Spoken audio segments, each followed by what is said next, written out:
Great smile, Mark.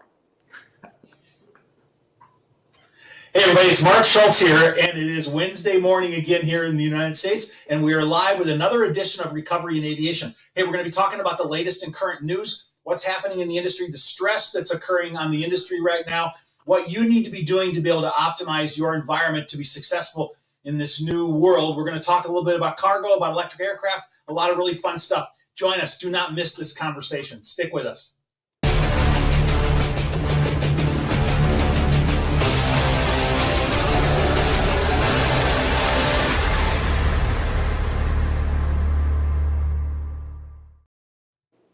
Hey everybody, it's Mark Schultz here, and I'm live with my business partner, Larry Little. Larry, how are you doing today? Hey, Mark, I'm doing great. Great to be with you again this morning. Really good. We're excited to talk about aviation. Larry and I are passionate about digital, and we're passionate about the recovery in aviation in the industry. And hey, I know we always have a lot of people that are watching out there, and as people are joining, I wanted to invite you to drop a comment down below in the comment box. Tell us who you are and where you're watching from. We love knowing where people are watching us from. Down below, there's also a little hook, and you can share this stream. If you share this live stream, it really helps us to connect with other people, and we can continue to promote and join this conversation about recovery in aviation. But hey, just give us a shout out. Give me a comment. Tell me where you're watching from. We'll give you a little thumbs up and let you know that we see. And we're also going to be taking questions today as part of this. Larry, let's jump right in. Let's talk a little bit about what's happening in the aviation industry today. Larry, it seems like things are really busy right now, really picking up here in the United States. What's your perception of that right now? Oh, Mark, from a domestic travel standpoint, the system can't handle all the people who want to travel, right? All it takes is one thunderstorm and shut down Spirit Airlines. Yeah, exactly. Scrolling across the bottom of the screen there, we have some news and stuff. And, Spirit's Q2 revenues were up a total of $1 billion, 55% from last year. And, so there's a lot of airlines, Frontier and others, that are doing really, really well here in the United States. But also they're just stressed and stretched so thin.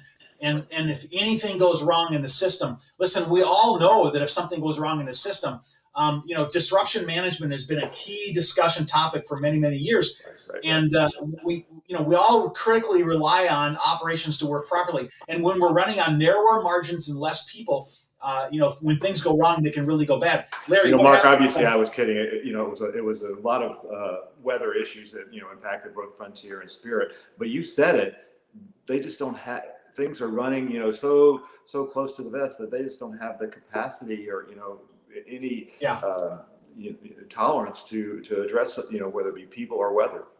Yeah, if you've seen it in the news, I think they're into day 4 of the disruption from the weather that occurred earlier in the week. And there's some just chaotic, unhappy people. And it was compared to, hurricane recovery. It was so bad that it was compared to hurricane recovery.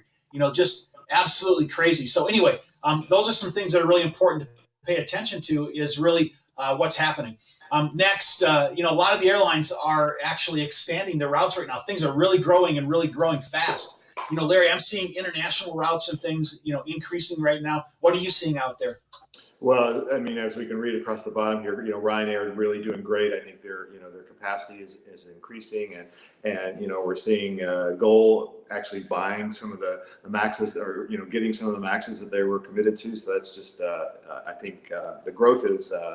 I think we've talked about it and kind of expected it, but to really see it is encouraging. Yeah, we're really seeing a comeback. And, Larry and I have spent some time in Brazil, down at Sao Paulo with Gol. And they were some good times. I just love the people down there. I have so many followers down in Brazil. It's just really amazing. Hey, if you're watching from Brazil, give us a shout out. Brazilian Gol, I did some work with them. And Larry, I know that they're putting their Maxes into service now that everything is improving. They're getting rid of their 737 NGs and they're replacing with the Maxes. What's happening with the Maxes there in the Seattle area right now? Mark, I happened to be down at Renton Field yesterday, and maybe you don't know this, but every 737 ever built was delivered first flight was out of Renton. And about a year ago, that place had more 737 Maxes parked than you can imagine. I mean, probably 50 around a little regional airport parked. And, like I said, I was just there yesterday, and there are hardly any 737 Maxes sitting there. I mean, there's probably a few that are just kind of getting ready for first flight. But to see the Max start to be delivered on a pretty, a pretty aggressive schedule is fantastic. Yeah, that really is. I mean, Larry, about a year ago, I drove past International Boulevard, I guess it is, past Yeah, Boeing Field, and it just they were parked everywhere you could possibly park an airplane across the street. Even at nighttime, they'd open the gates and they'd pull them across the street and park them exactly. in the parking lot on the other side. So they were parked everywhere. So it's just incredible, to hear you say that the number of aircraft on the ground has dramatically decreased and is now getting back out again. Yeah, That's that's just from fantastic. my pedestrian eye, looking around. It's just refreshing to see. Yeah, evidence. Yeah. Hey, and also, everybody, we're seeing things like Delta Airlines. They resumed flights a couple of days ago down to Johannesburg with their A350, and there's just a lot of great stuff that's going on. But the industry is growing and expanding, and but there's some things that we need to think about and consider, Larry. Is that we're not out of the weeds yet. I mean, there's been some news and stuff coming out of Australia and places like that. What have you heard about what's happening in different places around the world? Well, Mark, we just talked about the growth and what's going on in the U.S. and what's, actually, international flights are increasing and what's going on with Ryanair and Wizz Air, continue to have great, growth and recovery. But, read this morning, Qantas is furloughing 2,500 of their staff because, well, why? Because Australia's closed again because of COVID. So, the challenges are still there and growth is going to happen, but as that growth happens, we're going to see some difficulties as people recover. Yeah, what's really crazy is we hear about layoffs in certain places, and I just heard on the news this morning that some of the states in the U.S. had unemployment rates that were down in the 1% to 2% ranges. Yeah. It was just incredible, and so it's been extremely hard to get the staff that are needed. I talk to MROs, airlines, software providers, and operators, all week long, every week. Okay, I was on the phone with a guy this morning, and he was telling me about some of the challenges in getting staff and getting people to be able to staff up to what they're doing. So it's just really crazy to see, the thin margins we're running in the U.S. and laying people off in one place, and then in the U.S. in different states, we're seeing, some of the responses to the pandemic increasing. And so I guess the message that I wanted to say to people watching there today, hey, listen, we are not out of the woods right now, okay? Is that, that we are not done with the recovery right now. We see a lot of improvement in the aviation industry right now, and people are taking profits, and we have a lot of flying that's happening right now. But, at a moment's notice, things can just fall apart, right now. A delay and a cancellation, and thousands of people are stranded in southern Florida and they can't get out. The system is totally stressed, right now. And so what that's really telling me, Larry, is that we really need to be prepared to operate in this world where we have really razor thin, margins for error right now at this point. The talent shortage is certainly in aviation. Well, we see it across every industry is the talent shortage, but I think in aviation we see it more drastically because of the impact, and it just again highlights the thing that you and I talk about so often is the need for digital transformation and the need to adopt these new tools to help you do your business more efficiently with less people. Yeah. So, Larry, as I'm thinking, there's a couple of different directions that people's minds should be thinking right now. Okay. Number one, we should continue to look at what's happening in the industry and where there are opportunities to leverage the evolution of business within the industry. That's number one. Okay. Number two, we need to leverage technology and solutions and approaches and things to optimize what we're doing so that we can operate more efficiently with those business and revenue streams that we've had for some time. Let's talk about number one first, all right? Larry, what are some of the key things you're seeing growing in the industry today that presents revenue opportunities out there? Well, Mark, there are opportunities. Last week, we were with Greg Hine and we talked a lot about the business aviation and the growth in business aviation and the opportunities there. We haven't talked about cargo in a while, but there's tremendous opportunity in cargo. I mean, I saw Korean Air, continues to grow their cargo business, continues to convert airplanes to cargo. And, that cargo market has continued to excel and grow even, I know we've talked about it, maybe 6 or 9 months ago, but the cargo market is incredible. Larry, the Korean thing for a minute, just what's really super interesting about that is that they have creatively leveraged their aircraft to be able to adapt to the market. Okay. Korean, a long haul carrier. I mean, look at you. How many flights can you Long do haul inside of the international country carrier, of right? Korea? Everything is outside of Korea. And so they've had to leverage their aircraft and to be able to use them for different purposes. I saw in the news they just flew their 10,000th passenger cargo flight. Okay. Right, So what right. they're doing is they're packing the lower hold. They've cleared out seats. They put cargo on the main deck. They've gotten approval to put strapped in cargo into seats. They've gotten approval to put cargo in the overhead bins. And so they really have creatively worked with their regulators to leverage their aircraft and to be able to provide services in the area where there's demands. That's the kind of creativity we're talking about. Yeah, you're spot on, Mark. And it does overlap or overflow into the technology arena as well. I also saw that there's a company who has created a software, an app that will help you find available cargo space. So if you have something you want to ship, you're able to hop on there, find the best carrier over. I think they have 15 airlines that they have access to. You can find an available airplane and actually arrange the shipping through their app. So that cargo need is even driving opportunities in the technology. Yeah, I think I saw the name of that company. I think it was Cargo One, and Yes. so that's exactly what you're talking about. Is that people are using digital technology to leverage not only new business opportunities but to optimize what they're currently doing. Right, and that's a great example of it right there. I love that. Yeah, right. Yeah, and then we're also seeing some really interesting movement into electric aircraft. And as a crossover on this conversation right now, Larry, you brought to my attention that there was some electric cargo aircraft on the horizon. Well, I think we talked a few weeks ago about United and their commitment to buy some small electric airplanes, and I think we're continuing, and it's kind of logical that cargo would go there as well. And DHL, announced that they're going to partner with actually a company here in Seattle to look at small cargo aircraft to deliver packages. Yeah. Yeah, the company is Aviation. It's kind of hard to say because you want to say aviation, but it's Aviation, exactly. Aviation, okay. And it's really interesting to see, people taking the leap forward. United Airlines, DHL. Larry, I also saw that the first or the largest electric cargo aircraft so far, just did its first flight, and it was a Caravan, a Cessna Caravan, which did its first flight. That's incredible that we're taking. That airplane is a big airplane. I mean, I've stood underneath the wing of a Caravan before. I stood underneath the wing of a Caravan on floats one time, but when it's on floats, it's really huge. But a Caravan is a big airplane. That's a really big airplane. I understand it had 750 horsepower in the engine, in the motor, to drive it. And I don't know how that compares or how the performance compares because the shaft horsepower on those PT6s is way in the thousands right now. So, but I want to follow that and learn more about it. I think that's really super interesting. Well, I think, Mark, it's certainly following automobiles, but still a long way to go for to make electric flight. Yeah. Make electric flight viable. It turns out that jet engines are incredibly efficient, right? Maybe the engines aren't, but the whole system with the fuel and all that is incredibly efficient system for propelling an airplane.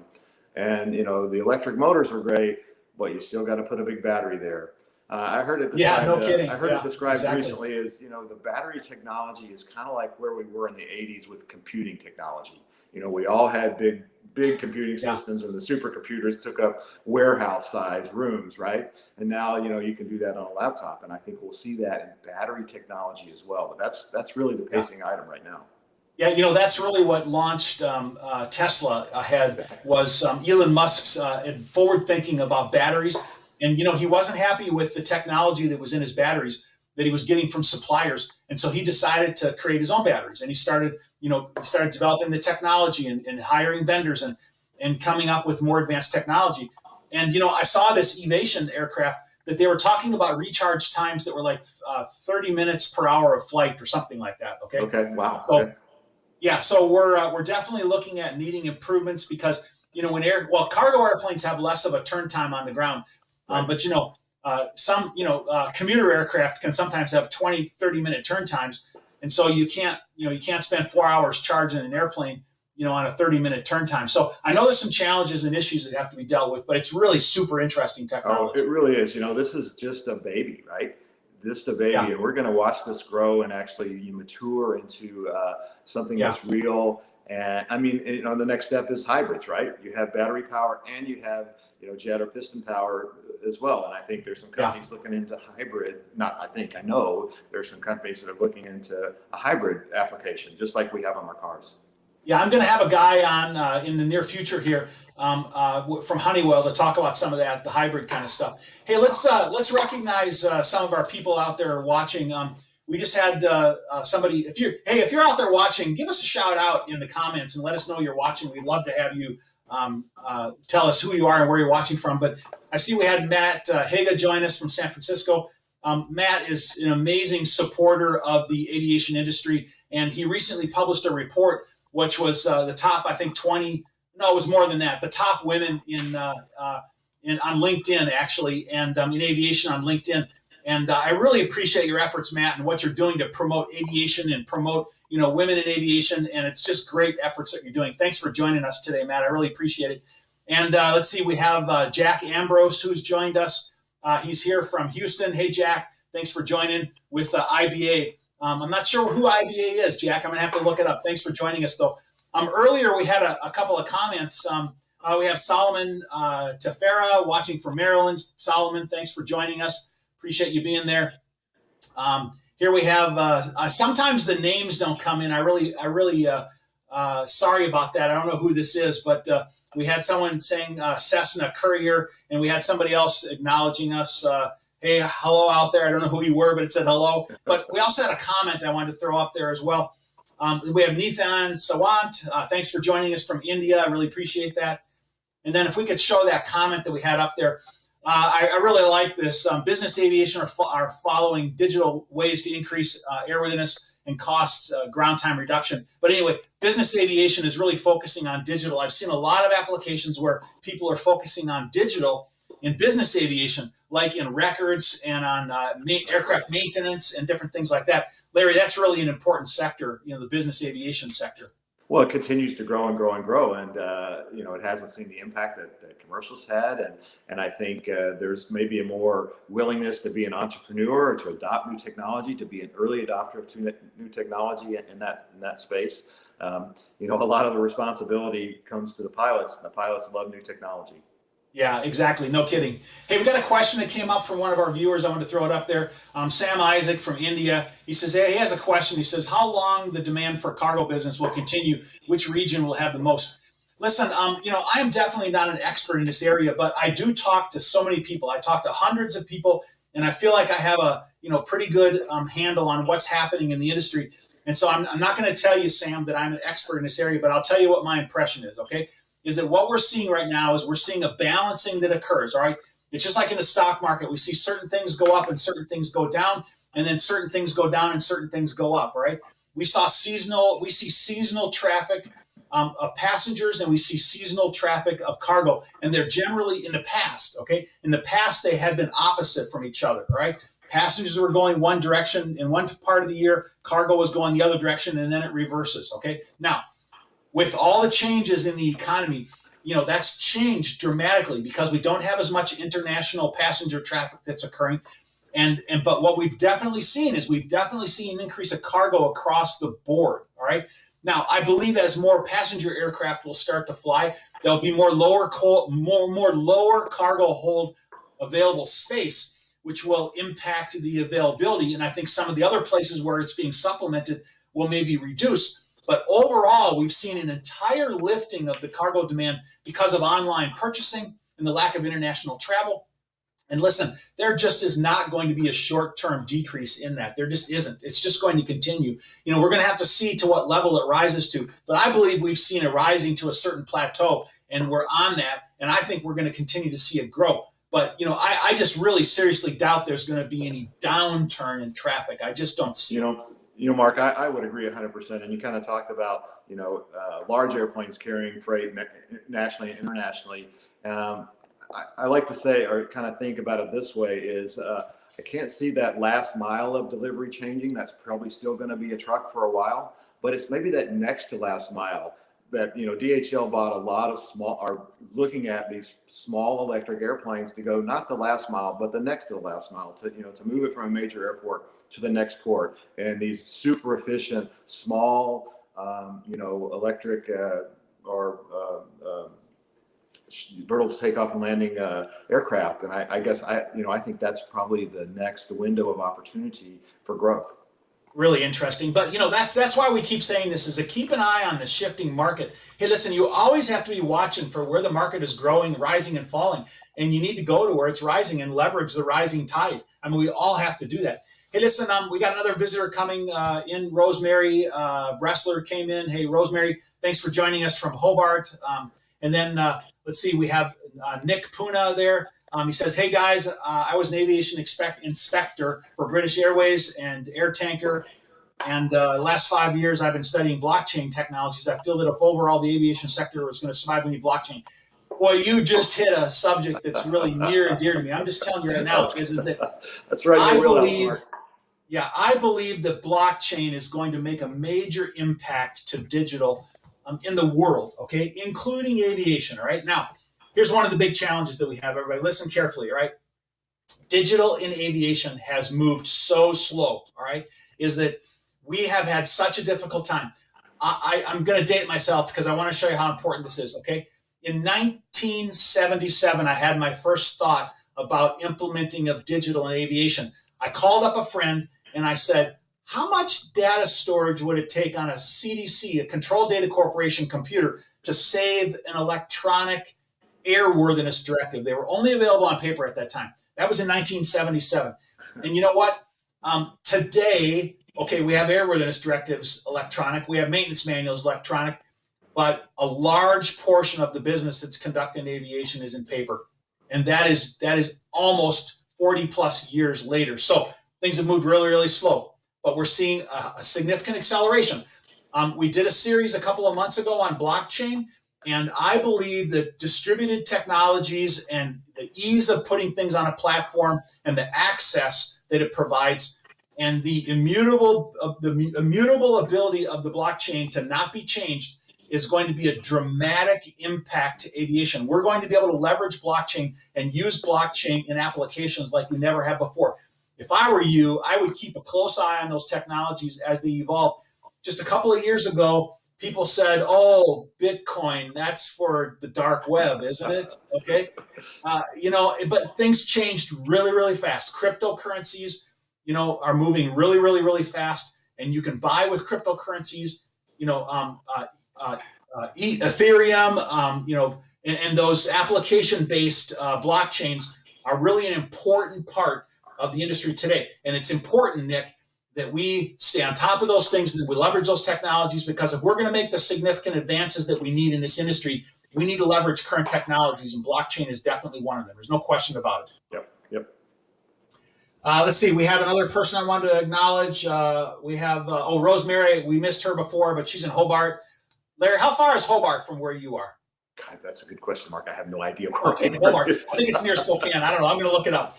Sorry, Rosemary. I don't know where you are. It's in Western Washington somewhere.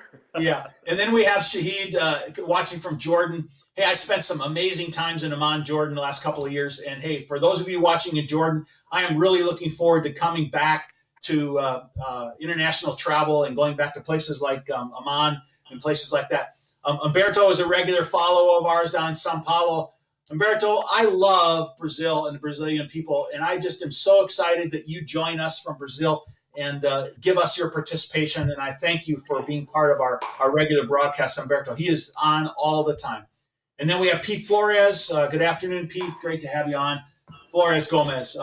Hey, listen, let's move on to another conversation here. I want to move a little bit to some of the next things. Larry, we were talking a little bit about electric aircraft, and just back a little bit, is that when we're looking at new technologies, why is it important for us to keep an eye on new technologies, not just for optimizing of our operation? What's your perspective on how it presents new business opportunities for us? Well, I think you have to continue to embrace technology to be competitive, because if you don't embrace it, the guy next to you is, and he's going to be more efficient, and he's going to, reap the benefits of adopting the new technologies. Yeah, and so when we're looking at the implementation of electric aircraft and things like that, I got to be honest with you. Is that 5 years ago, I said, I don't get it.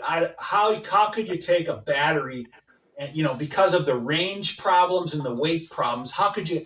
I'm sorry, I didn't think it was very near term. All right, Right. 5 years later, completely different opinion. Things are moving so fast, with with electric aircraft. It's just incredible to me on what's happening and what we're going to be able to do by using electric aircraft out there. Well, Mark, you could almost put that back to automobiles. I mean, 5 years ago, electric automobiles were, people didn't have that. They didn't have a lot of range, and people weren't really. They were just starting to adopt them.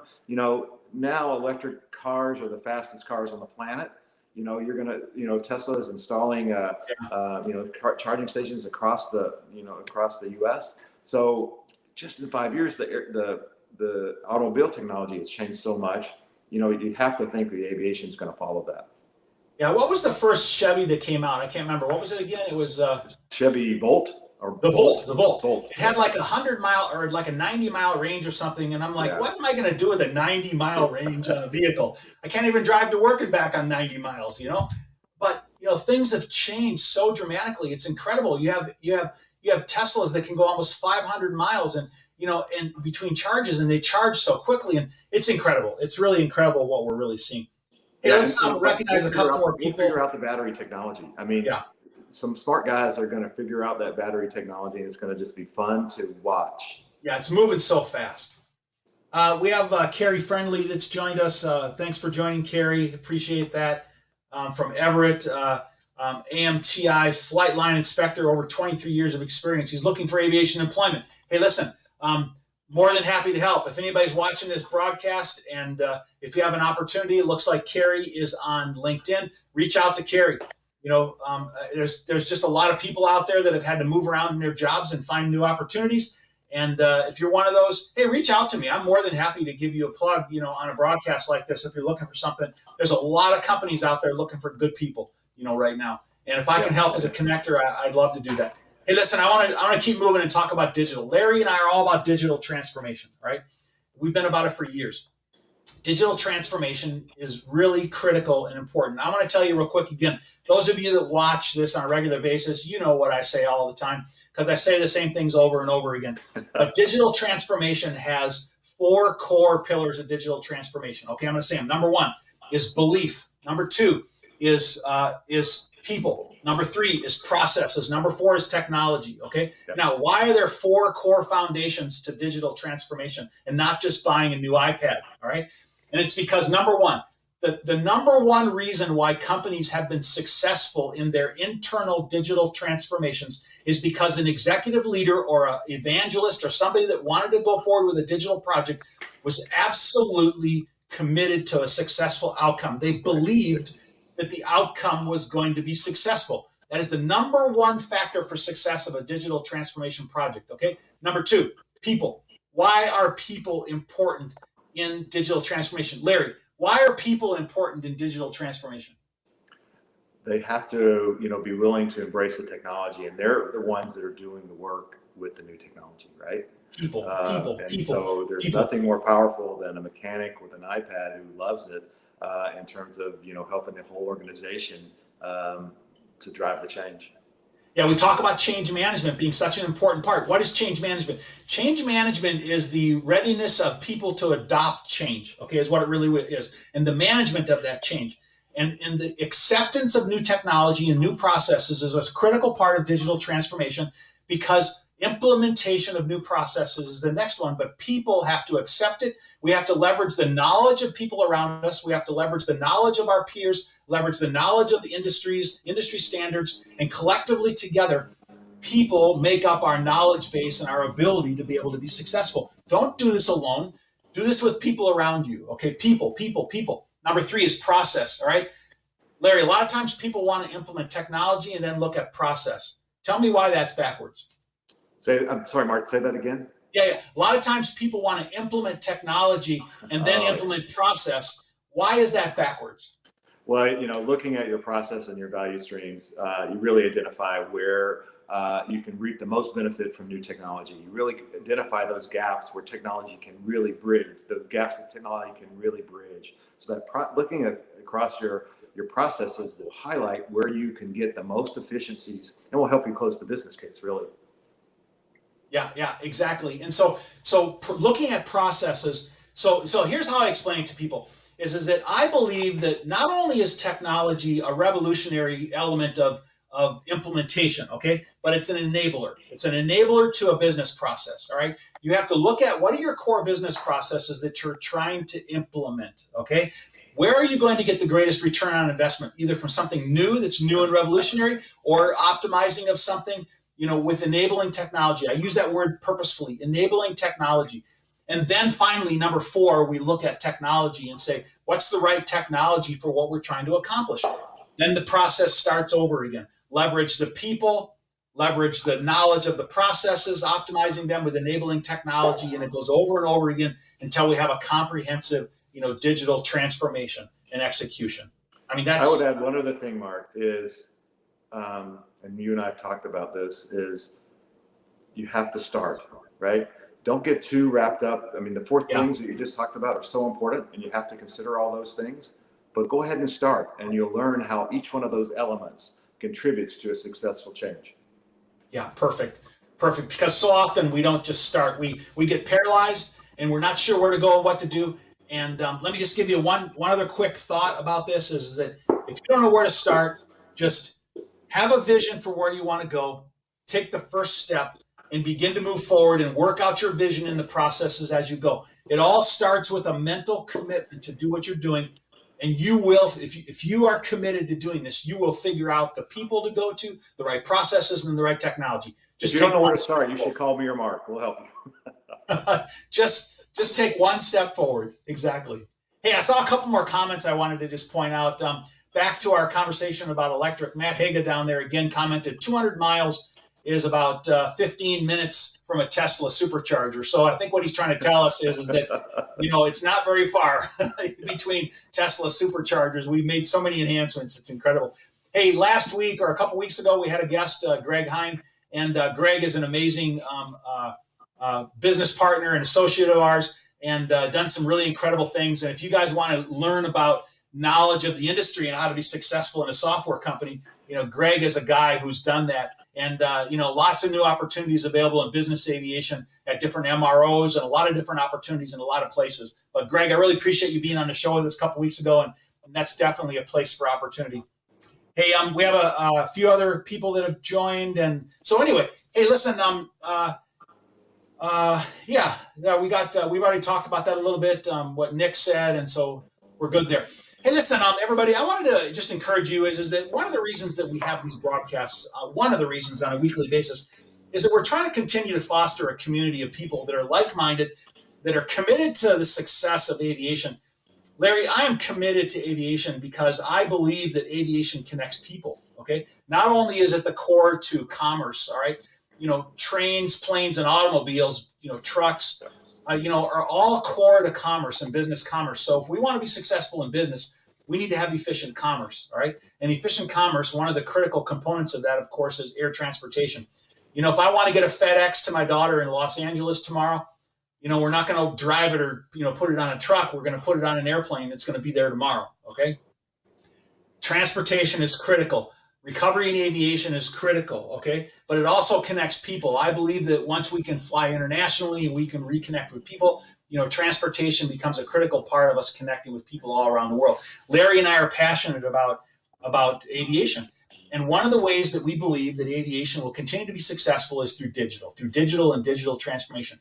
Larry and I are committed to helping people to do digital transformation. I just signed another brand new contract this morning with somebody who wanted me to help them to be able to grow their business, okay? And we're helping that company to grow their business, to be able to get their message out, and for people to know who they are and what they do, and the great and wonderful product that company has and how it can help aviation companies to be successful, all right? There's 3 main things that Larry and I do. One, Larry and I, we focus on digital transformation. We focus on helping people either come up with strategies for digital transformation or actually implement digital transformation. The second thing that we do is we help people to promote their businesses. We help people to get their message about their products and services. And then the third thing we do is we leverage social media like this to be able to help get a broader message out all around the world. Every week, at a minimum, we have 2,000 to 3,000 people that watch these broadcasts, and they see and hear the messaging. But all of you are part of that messaging. We all collectively together make up this group of people that are working together to create recovery in aviation. Larry, it's just so important. Mark, you said it, whether you like it or not, social media has to be a key part of your product strategy and your overall business strategy today, whether you like it or not. Yeah. And you know what? I've met with some really good people recently. Last week, I had a meeting with a friend of mine, and he's a very charismatic person. Okay. And I said, hey, I need to have you on my live broadcast. We need to talk about this. And he goes, oh, I'm not very good on screen. And my response was, you got to be kidding me. You are charismatic. You have a great smile. You draw people in. And he's like, well, I'm just not comfortable. I don't know what to do. And so there's many of you out there who just don't really know what to do in order to be able to get your message out about your company. Maybe you're in sales and you want to improve your reach. We have to use digital and digital technologies really to improve our reach out there today. So I want to really encourage you to leverage, social media. It isn't just a toy. It's really a business tool for us to be able to get our message out and to be able to come together to be able to create success, using digital and video and things like that. So Larry, you're right. It's not just, it's critical to success of a business. It really is. Exactly. Yeah, exactly. Hey, let's recognize a couple other quick people here. Matt Churches joins us frequently. I think Matt's in the UK there. Matt, great info as usual. Thanks, Matt. I really appreciate it. Appreciate you joining. And yep, absolutely. Aviation does connect people and company. That's my message. That's what I want to end with, is that message. Aviation connects people and companies. There's no question about that. Hey, listen, I want to thank you for joining us today. We have these broadcasts on a regular basis on Wednesdays. If you need more information, you can reach out to me at mark@digitalaircraft.org. You can go to our website and we can capture information about you, and we can send you notifications about regular broadcasts. Join us Wednesday mornings at 9 o'clock Pacific, 12 Eastern, and we have these regular broadcasts. And most of all, I wish you the greatest of success in your digital transformation adventures, out there. Hey, everybody, fair winds and following seas to you. Larry, I will see you next Wednesday on this program again. Have a great day.